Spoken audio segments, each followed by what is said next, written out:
Until all the employees resigned together and the company was on the verge of bankruptcy, the female CEO finally realized that the useless husband she had fired so casually was actually the biggest contributor to the company's success. It turned out that the man was a world-class genius programmer. Any product he developed would cause a frenzy among wealthy investors. To help his wife's company grow, he pushed himself to the limit, ignoring his health, and stayed up late developing a new project. However, instead of appreciating him, the woman used the money he had worked so hard to earn to buy her first love, Jack, a luxury sports car, and an expensive watch. When the man saw the photos Jack posted, he was furious while working overtime. He planned to confront his wife, but Jack had already slandered him, claiming that the man had found out about the gifts from his wife and cursed him viciously. When the woman heard about it, she immediately rushed over to scold the man. The man said he never insulted Jack, but the woman didn't believe him. She accused him of not working properly during the day and staying late after hours for no reason. The man explained that he was doing it to develop a new product, but the woman said that was simply his duty. She said there was no need for him to show off his achievements. To calm him down, she took out a watch, but when the man saw it, he immediately recognized it as the one Jack used to wear. He threw the watch on the ground. Seeing that the man was so ungrateful, the woman was about to explode again, but just then she got a call from Jack.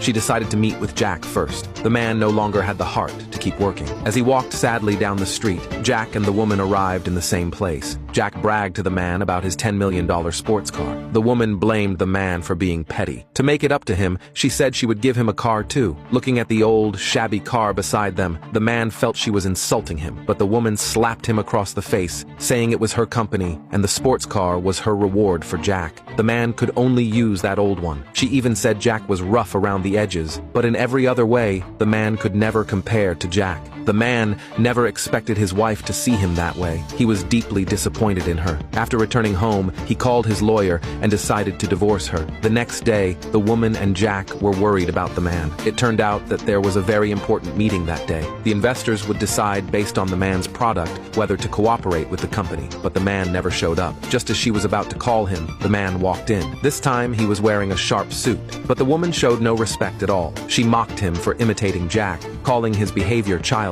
While she was blaming him, two investors arrived at the company. The woman ordered the man to greet them. If this deal went wrong, it could affect the whole company. However, the man took out a resignation letter. The woman couldn't believe it. He was quitting at such a crucial moment. She thought he was dragging the company down. To keep him, she said she was wrong yesterday and gave him a half-hearted apology. The assistant also advised him to calm down, since the meeting was extremely important. But the man was firm. He said if the woman trusted Jack so much, then Jack should be the one to meet the clients. Unexpectedly, the woman tore up the resignation letter, saying she wouldn't sign it. He had to go meet the investors with her. The man said even if she didn't agree, by law, he would still automatically leave after 30 days. The woman didn't expect him to be so cold-hearted. To comfort her, Jack said he knew the company very well and could replace the man in welcoming the investors. However, the investors didn't trust Jack at all. To keep the meeting going, Jack had to lie that he was the chief planner of the new product and that the man was only in charge of execution. After deceiving the investors, Jack started to present the product. Unfortunately, the power suddenly went out. Without the presentation, Jack lost his confidence, not knowing how to continue. The investors were puzzled and suspected Jack had lied. He clearly didn't understand the product well. The woman thought it was all the man's fault and blamed him for ruining the meeting. But the man didn't care anymore. Jack told her not to be mad and said he had a better plan. Jack explained to the investors that he wasn't unfamiliar with the product,